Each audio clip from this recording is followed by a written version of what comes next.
Yep, sure. My name's Cory Nesbitt. I am co-owner of Team Highlands Racing, and I'm actually from Lancaster, Pennsylvania, where Emerald's located from. So that's kind of cool. Yeah, absolutely. Thank you for taking some time to talk with me today. Um, Sure.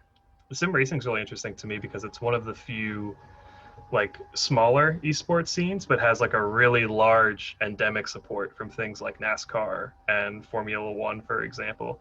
Do you want to tell me a little bit about your experience about how you got into sim racing and sort of how it's grown from there? Sure. So yeah, I started out about a little over 4 years ago. It had been 4 years in August, and how I started out was just playing racing games. I've always been a racing fan and always enjoyed racing games, and found out I was somewhat decently quick at Forza Motorsport 6 back then in 2016, I guess it was, Mhm. which is the first year they did their Forza Racing Championship, which was hosted by ESL. As big of a TO as they are, the prize winnings weren't that big. It was just kind of a for fun kind of season. And it was just kind of friends watching friends play the game. It wasn't a huge fan base like some of these esports have. But since then, yes, sim racing has definitely grown over the years. The big thing that helped us this year, with all the unfortunate things that go on with COVID-19, esports as a whole kind of saw a little bit of a bump because more people were at home playing video games.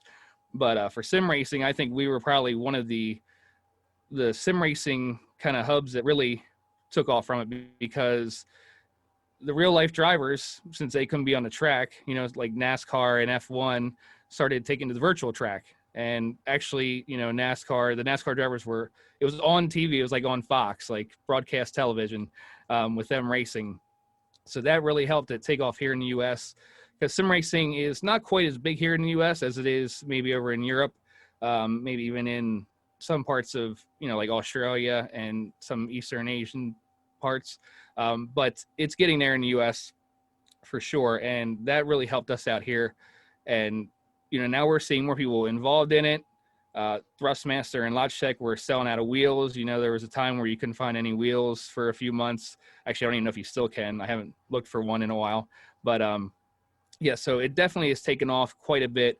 And just the involvement of those entities like NASCAR and F1 have really, pushed us pretty far ahead here within the last 6 months. It's been a lot of fun here in sim racing world lately. Yeah, absolutely. Is there any reason, do you think, that sim racing is more popular in other countries? Do you think there's more support from tournament organizers? Is racing just more popular there? Any reasons you can think of? And I've thought about this before. I think one of the main thing is, like, iRacing has always been pretty big here in the United States because it's heavily into oval racing. They also do road racing and stuff like that. But road racing is not quite as big of a deal here in the United States as it is in Europe, Mhm. or parts of Asia and Australia. And even like South America is kind of more into road racing. We're kind of a different entity here in the US because most of our real life racing is oval racing. And there's only one spot to go for that, and that's iRacing. So while the esports scene has been somewhat popular in iRacing through the last however many years, the other games like that we're part of, Project CARS and Forza, definitely heavily more populated in especially Europe and those other parts of the world because they're road racing games. So, but I think we're also seeing a growth in road racing here in the U.S., which is also great because that's more kind of the racing I like. I started off as an oval fan, but now I'm more into road racing. So I think we're starting to see more of a growth here on the sim racing, road racing side as well with these other games, which is really cool.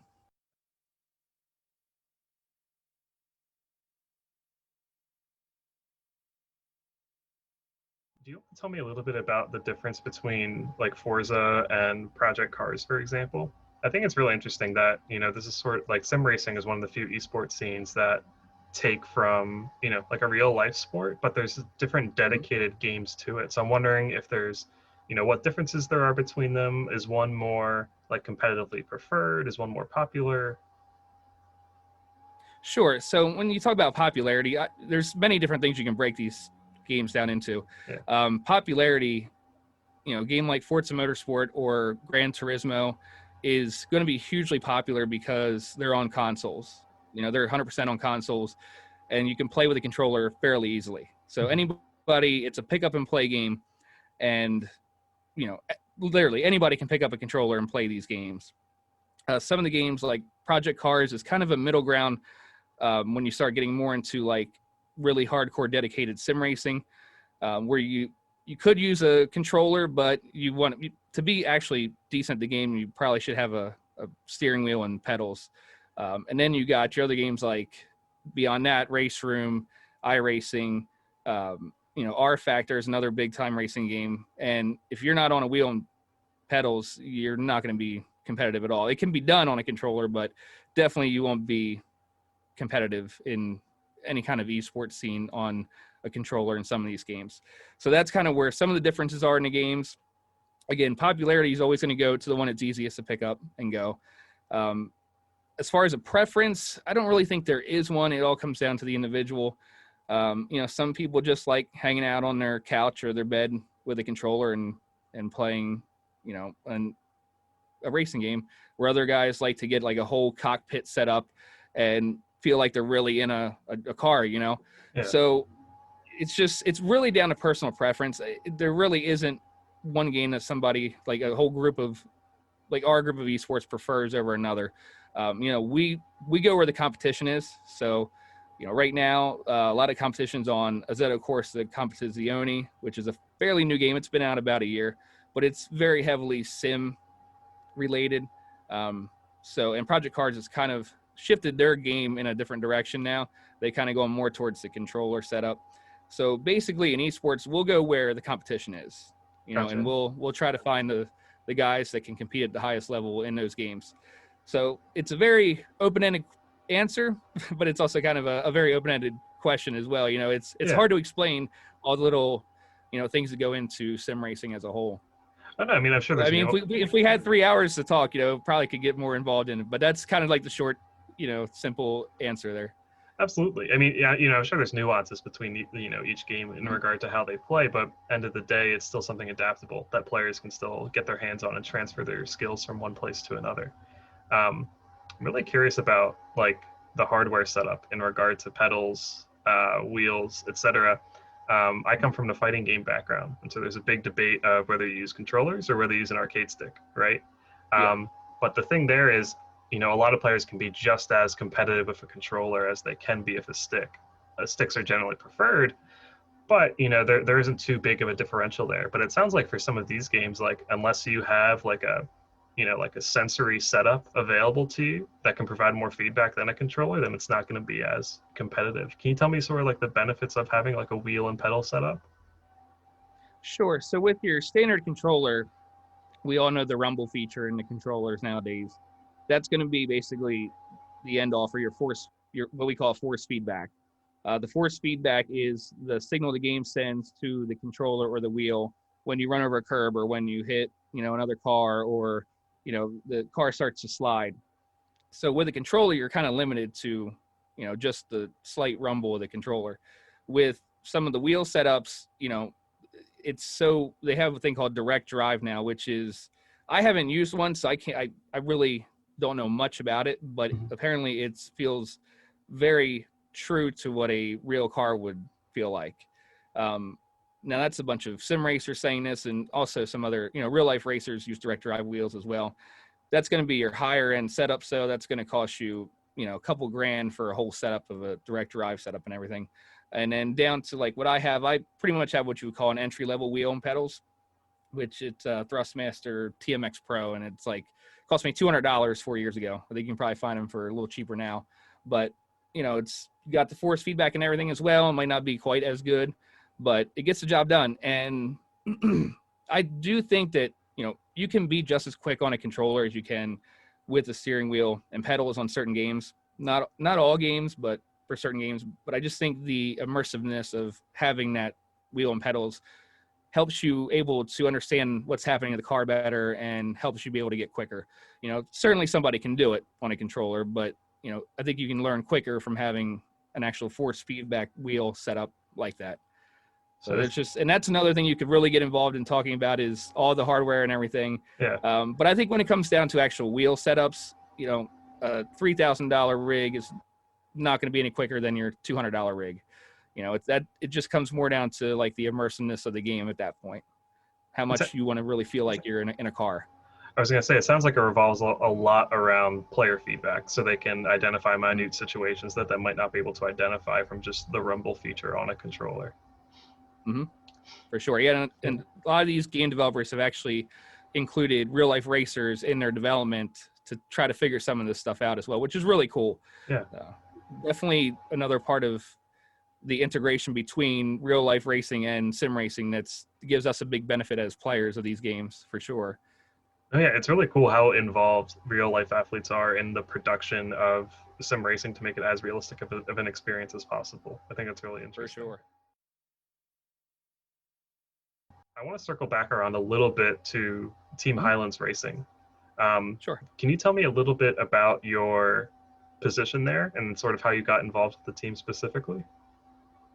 Sure. Yes. So when I started this off as a, we don't really call our esports players. We call them drivers. Okay. So when you hear me, say driver, that means player. So I just started off as a driver for Team Highlands Racing. And then, I have experience in leadership going back, many years at this point. And I started kind of talking to some other people while I was just a driver and got a couple friends of mine involved in the team that were pretty quick. And then the owner of the team at the time said, "Hey, why don't you become our recruiting manager?" I said, "Well, that's pretty cool. All right." So, and I'm at the age now too, where I'm, a lot of these young guys are way faster than me. I'm like, and I want to be involved in esports. So I'm like, my window is really short here as far as being a driver. So I kind of want to get more involved in the management side to begin with. So that was really cool. So I did that for a few years, brought in some really good talent for, again, a team. We were at the time still a community team. I still kind of feel like we're a fairly small, bigger community team, but on the verge of like just being an all-out pro team. We're really we're on that line right now. Some people see us as a pro team, some people see us as a community team still. But yeah, at that time when I was trying to bring in people, we had zero funding or anything. It was just, hey, listen, we're trying to put together the best, guys in the world to just show off our strength and, and to be a fit here, at Team Highlands Racing, it's more than just how fast you are. So there's a lot of things that go into it. But yeah, I did that job for, I guess 2.5, almost 3 years. And then this past January, another manager of the team, he's kind of more the financial guy and all that and business manager.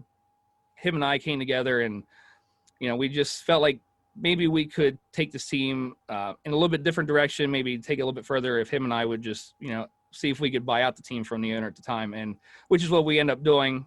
We talked to the owner and said, "Hey, listen, we got some ideas and would you be down for this?" And it was a pretty clean, just kind of transaction. And, he was kind of ready to part ways as well. So so since then it's been me and my partner, Andy, who have taken over the team. And now we oversee, every little thing. And now I'm no longer looking for talent. We have a whole management team of 5 people, including me and Andy. So, now we just oversee every little thing as the owners of the team. And that's kind of where I'm at now. What do those like day-to-day operations look like for you with Team Highlands Racing? Like just sort of overseeing everything?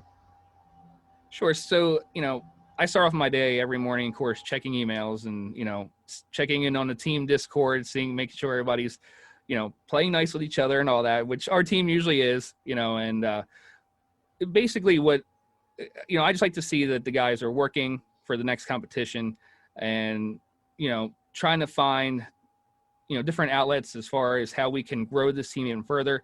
That's kind of the biggest thing that we're working on now is how we can expand our reach to more fans and, more people and not just trying to get them involved in what we're doing at Team Highlands Racing, but also just get them involved in esports and sim racing, especially in general. So that's kind of been my main focus recently. It's just trying to continue this growth spurt that, we've all seen, all the teams have seen and sim racing as a whole seen. So, I try to spend a lot of time looking at ways that we can improve on that every day. And, and again, just keeping, making sure guys are signing up for competitions and being involved and all that. So it's not a lot of work, but it can be at times, it really can be. It sounds situational. Like there needs to be certain oversight depending on what things are going on, but like otherwise you can Mhm. sort of, let the guys do their thing, practice, sign up for Sure. competitions, just, make sure you're on top of everything. Um, I know, you described Team Highlands Racing as sort of like a community organization at first, like pretty small, not much funding. What did the scouting process look like to bring on your first drivers for your team?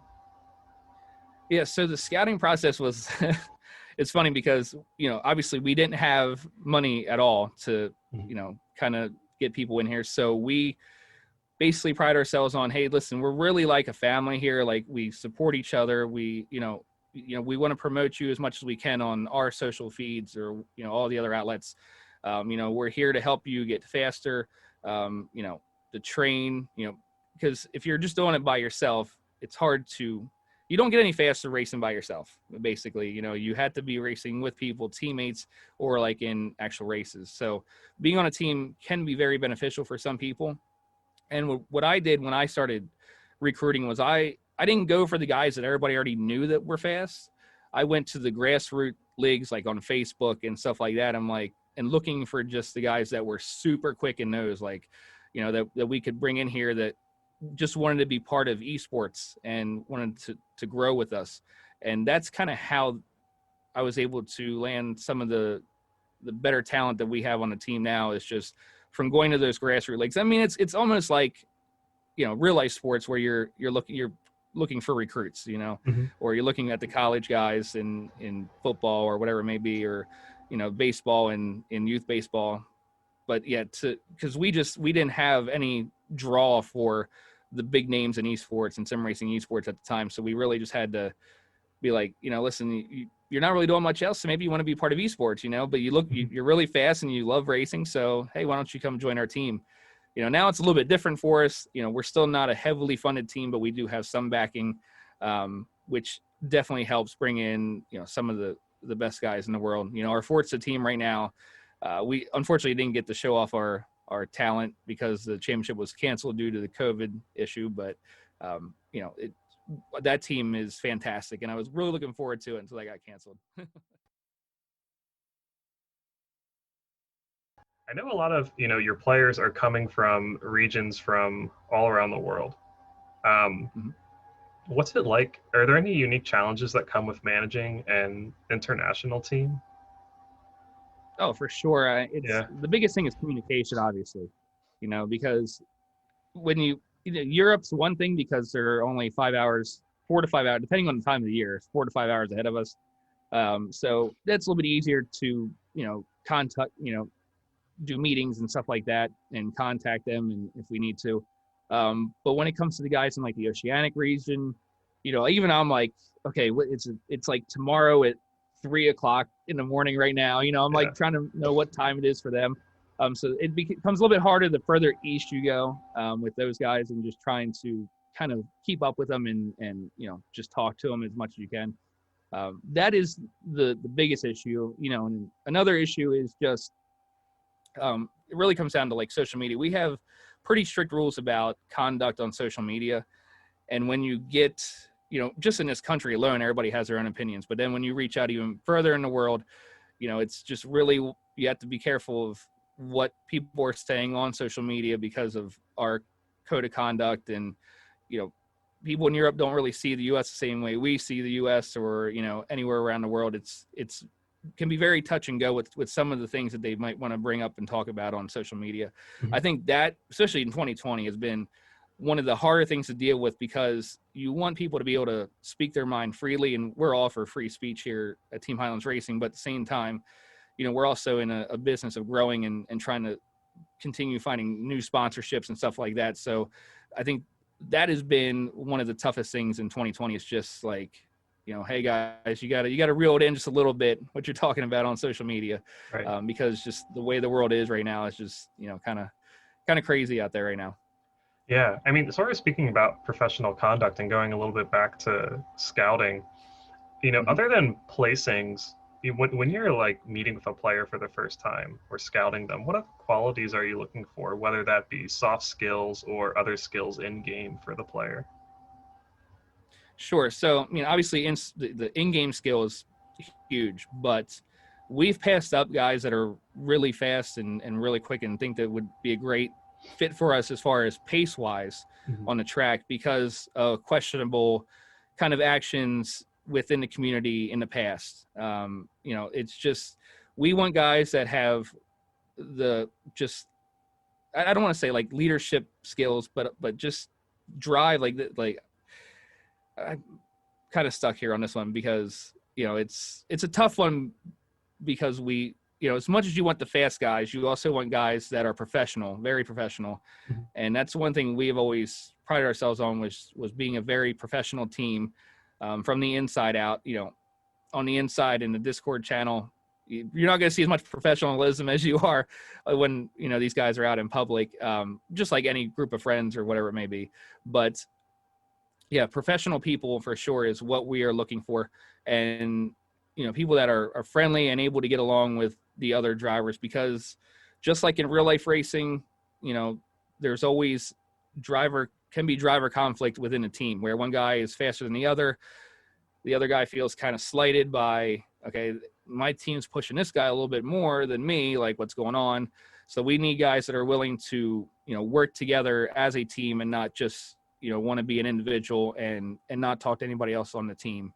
So there's definitely a lot of things that play into it. But yeah, again, a big part of it's just, we want professional, drivers when it comes to that, just people that are not going to harm themselves, their reputation or the team's reputation, And if we do bring in somebody that's a little bit questionable, we bring them in and we tell them, hey, listen, there's been some things in the past you might have regret saying or whatever on Twitter, and we're here to help you kind of, go forward and reclaim kind of your professionalism and, kind of, because some of these guys are really young and they're still learning too, for sure. And, mistakes happen. Everybody understands that. So, we are also here to help them like, hey, listen, maybe you should have said this instead of that. This is what it means to be more professional than the way you were going about it. So, there's definitely a lot of learning going on for the younger guys, out there as well.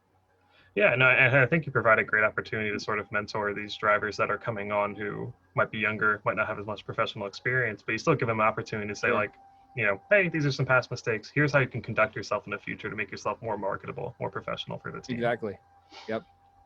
Actually, I just saw Emerald's tweet. I think it was yesterday. You guys posted about social media interactions can kind of harm your future if you let it. I didn't read the article, but I just saw the headline. I'm like, man, that's exactly what we were just talking about here. Like, I don't think people, like, if that's one thing, people wanting to get involved in some kind of public profession like esports is, you just have to realize how important it is your interactions are on social media for any company. All companies look at that kind of stuff.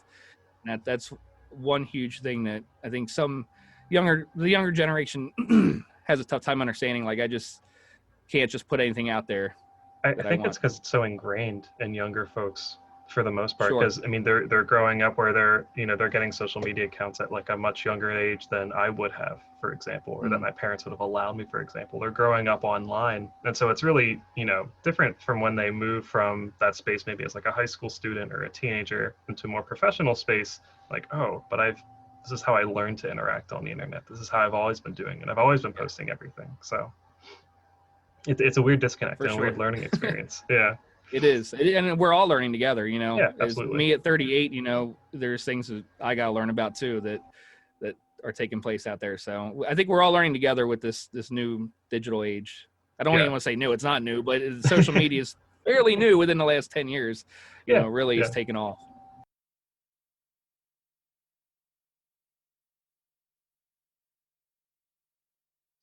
What does the funding process for like an independent esports team look like? And how have you been able to grow Team Highlands Racing since you first started? Sure. So the funding comes when you're an independent team and grassroots team. A lot of it comes from affiliate programs. So instead of a full sponsorship, let's just say Logitech that's not one of our affiliates or sponsors, but I'll just use them as an example. You reach out to them and say, hey, could you provide us a link for, your product, and we'll throw it up on our social media, we'll promote it. And then anytime somebody buys something off of that link, the team would get a kickback from it. So that's that's the first thing small teams really should look at is affiliate programs. You know, you can go after sponsors right away if you want, but you're probably going to get the door shut on you many times.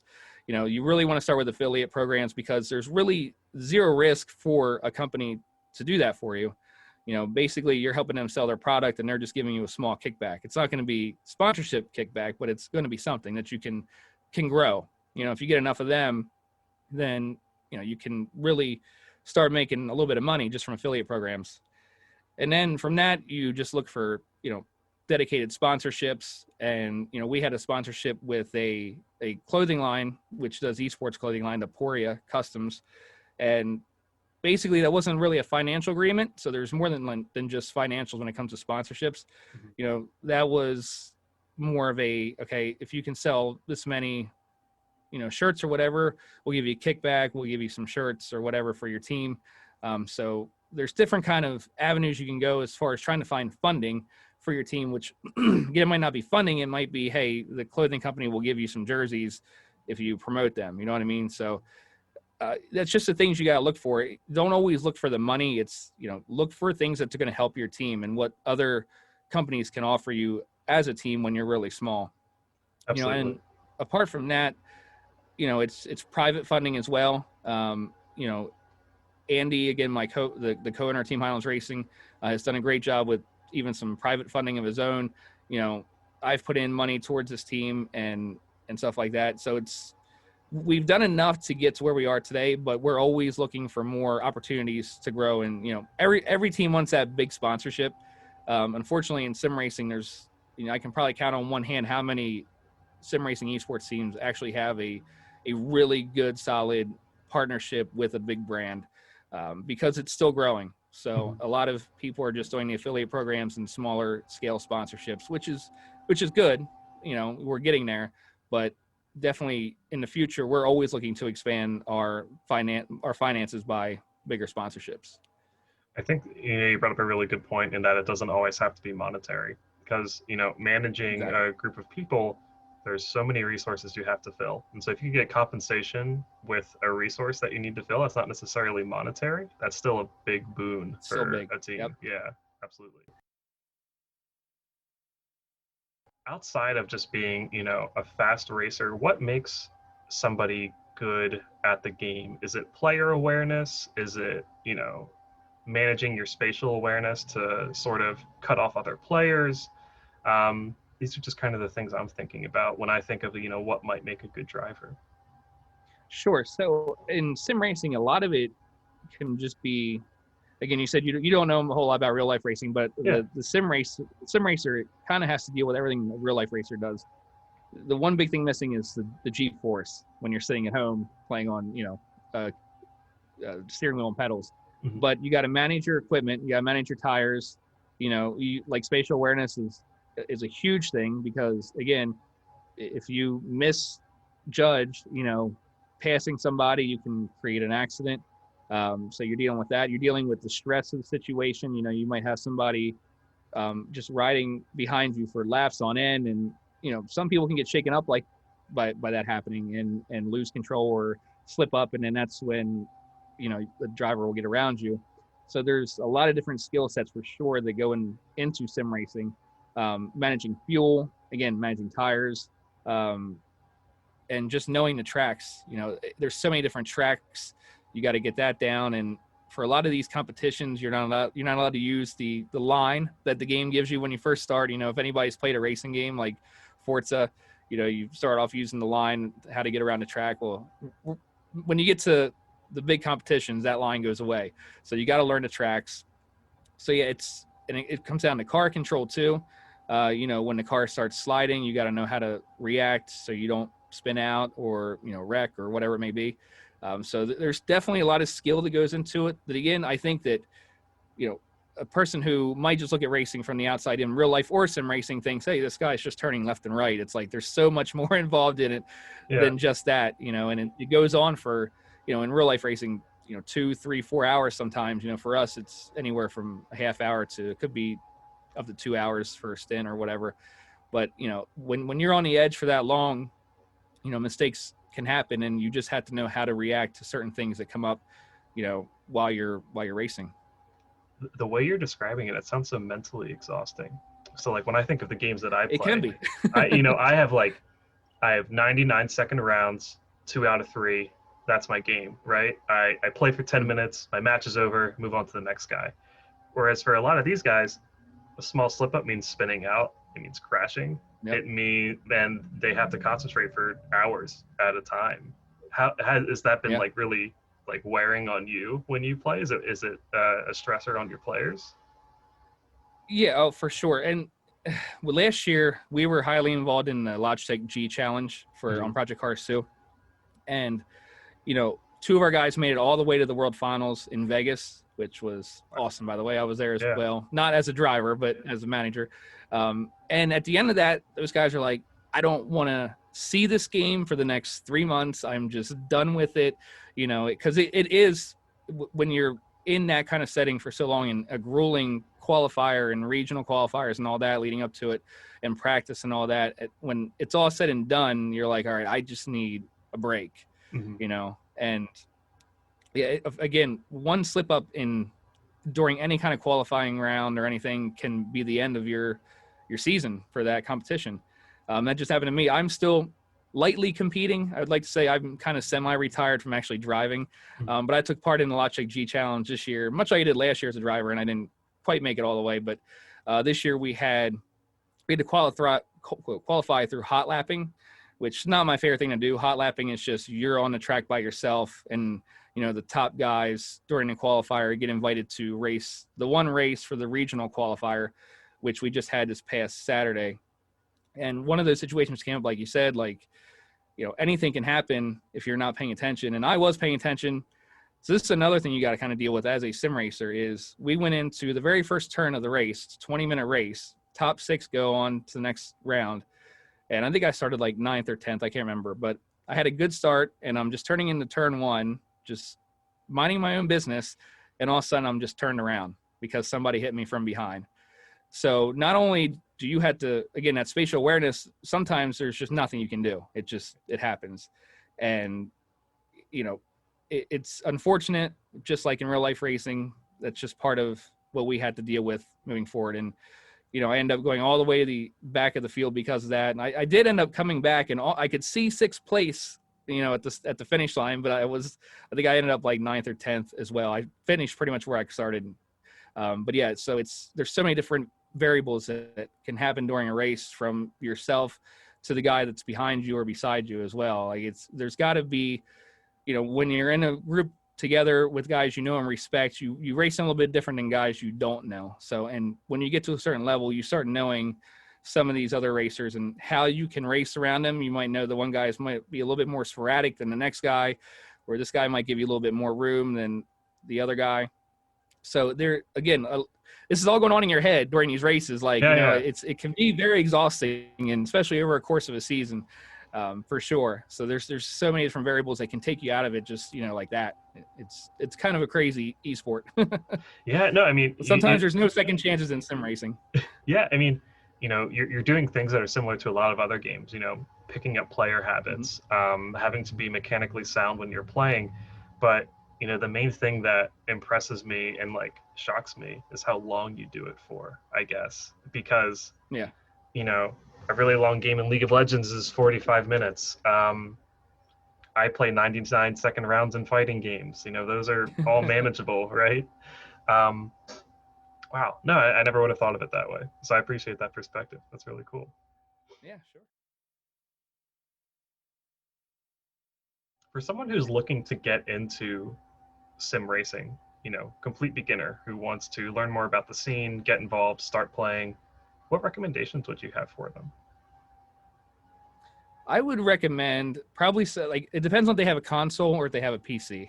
Okay. So if they have a PC, I would tell them, hey, listen, go out and buy a cheap, you know, wheel and pedal set for $150 or whatever. If you're starting out on console, I'll say pick up Forza Motorsport or pick up Gran Turismo, because that's going to be your kind of entry level on that side. If you have a PC, you don't really want to go that way. If you especially want to get into more dedicated, like hardcore sims, you know, I would just tell them to go pick up some cheap equipment, see if you like it, see if you know, some people think they're going to like it and they don't. It's just like any other game. So you don't want to go out and blow $2,000 on a huge rig and setup if you're only going to play, you know, maybe 1 hour a week, and then just give up on it after a while. So yeah, that would be my first thing is, you know, pick up certain games and certain equipment, excuse me, depending on, you know, what your platform is, for sure. Yeah, I mean, that's kind of how I would tell somebody about getting involved in it, for sure. Is there a pretty big online scene for most of these games, or is, you know, most of the tournaments in person? Yeah, and that's, so I guess to add to my answer, Yeah. the online scene in most of these games is absolutely horrendous. So it's guys, you know, again, when it's just not community multiplayer, but just general multiplayer on the game, you just go in against random people from around the world. You're always going to have the one guy that wants to go flying into turn one and take out as many cards as he can. So if somebody's really serious and getting involved in it, they can kind of be taken away. That experience can kind of take away from them, for sure, if they have that happen to them. So I would tell somebody, hey, if you really want to get involved in some serious kind of sim racing, you know, sign up for a league. You know, there's tons of community leagues out there. Again, like I said earlier, Facebook leagues. There's, you know, all kinds of websites you can go to with different leagues. A bunch of different Discord servers have leagues. Twitch streamers have leagues. There's so many ways to get involved with sim racing. So I would tell somebody new to stay away from the general multiplayer of these games, because it's toxic. You're not going to feel good about yourself when you're done with just the online multiplayer that's set up in the game. You know, get involved with people, you know, get involved with the community, find some friends that you can race with and practice with. So you're not just dealing with just a bunch of randoms from around the world that just are kind of there to screw around. Gotcha. Speaking of the sim racing scene as a whole, is there anybody within the specific scene, whether they be, you know, in a similar role to yourself as, you know, a manager of a team, whether they be a driver, whether they fill some other type of role, anyone that you sort of look up to a lot and respect within the sim racing scene that you want to try to emulate more in the future? Sure. One person, actually, it's a whole team, I would say, is who we kind of look at and say, listen, this team's done a lot in a very short amount of time, and they've done a lot of things well, and that's Volace Esports. They're also big in Rocket League and some other different esports now as well. Like, they grew from a fairly small sim racing team. Now they had a lot of backing right from the get-go, but they were a dedicated sim racing team. They weren't really involved with, you know, another F1 racing team like Red Bull Racing has a sim racing team. Williams Esports is an F1 team. They have an esport team. So Volace was kind of different, where they were kind of their own entity and created a sim racing team. And now they've grown that into being an esports almost powerhouse at this point. You know, they're one of the best teams in the world. I look forward to beating them on track anytime we can, you know, but at the same time, you know, I can definitely say that it's a team that we look up to and say, you know, these guys are doing a lot of things right. We can probably take away, you know, we might not have all the money they have, but we can definitely model some of our team around what they've done. So yeah, Volace Esports, I say, would be the one team that I look up to. As far as individuals, you know, not really, because I just, when I think of myself in this role, it's more of creating contacts and, you know, being, you know, partnering up with people that are in similar roles as myself. So there's not really anybody I look up to as far as another manager of a team. Again, as a manager of a team, I think if I don't look up to another team and what they're doing, then I'm probably like missing out on something here. You know, I want to build our team into, you know, the next Volace Esports, and, you know, expand from maybe even sim racing into games like Rocket League. Something, you know, that can almost kind of shift in parallel. You know, you got cars, it's a soccer game, but it's also got the racing cars in it. So something that you can move in a kind of a parallel direction as far as esports is concerned, because, you know, right now we're kind of content being a sim racing team, but I think being involved in esports, we want to expand it, you know, maybe some point down the road into different avenues. And I think Volace has done a great job with that. Gotcha. Sort of, you know, starting to wrap up here, one question I want to leave it off on is, I was wondering if you could describe to me pick a couple of players from Team Highlands Racing and tell me what makes them unique as a driver and some of the strengths they bring to the team in game and out of game as well. Sure. So we have one guy that's been around for a long time, had some of the most success. His name is Elvin Smith. He goes by THR Wolf. He's very driven when it comes to just being online and learning. He's a big learner. He loves learning about setups, car setups. He loves learning about, what the car is going to do as far as tire drop off, how much fuel you need, just the whole setup and strategy involved in a race. And that carries over into his racing for sure. And, not all, like, I hate that kind of stuff. I hate thinking about setups. I like, when I go out to race, I like a default setup, which is the setup the game gives you, and you go out there and race. Because I don't have the time for one, and it just, like, my mind, tires, fuel, whatever, just put them on, and I can drive. And when we start like driving. I would definitely be one of those real life drivers that would just be like, okay, the crew chief, you handle all that stuff. I just want to drive. But in sim racing, you really have to be the crew chief and the driver. You have to know how much fuel you need, what the tire, when to change tires and all that. So, and Elvin does a really good job with all that stuff. And it really, definitely, it's his strong suit for sure. And again, he's also very driven. He's, I hate to use the word cocky, but he's very confident, I should say, with his abilities. So that comes off outside of the track, for sure, where he's got some people that really don't think too fondly of him. But again, he also has a lot of guys that absolutely love him just because he carries that confidence about him, wherever he may go. And that's a good thing to have. Being cocky and confident is actually a very good trait when it comes to top level talent in any sport or esport. You don't want to always show that. You want to be humble about your abilities. But if that person feels very confident about their own abilities, and sometimes it might rub off the wrong way to some people, but that's the person you want, because that's just, they know how good they are, and they really won't take failure as an option. So awesome. I think so that's Wolf, I guess. Yeah. I mean, I can go through another one. Is we just signed these Forza guys. THR Lightning is his name, and he'll hot lap for like hours on end, like on stream. And so, and hot lapping's not always great for racing, but it can make you quicker over time. And just again, where Wolf, it's two different games. Lightning's on Forza, Wolf's on Project Cars 2 and Assetto Corsa. But Lightning will hot lap more of his own, where Wolf wants to go race with people. So, and it's really interesting to see how two different types of kind of prep work into the next race. And Lightning does a great job with, using just single player practice to get up to speed for the next competition. He does do some practice, in race modes, but it's usually he's just hot lapping by himself, which to me is incredible that he's able to go out and race close with other drivers, because I don't see him doing a lot of practice with that leading up to it. So it's just two very different types of styles as far as prep work, but get very similar results. Yeah, I think that's awesome that there's, multiple ways to prep, and they both end up getting great results because of it. It probably gives them unique qualities as well as racers. For sure.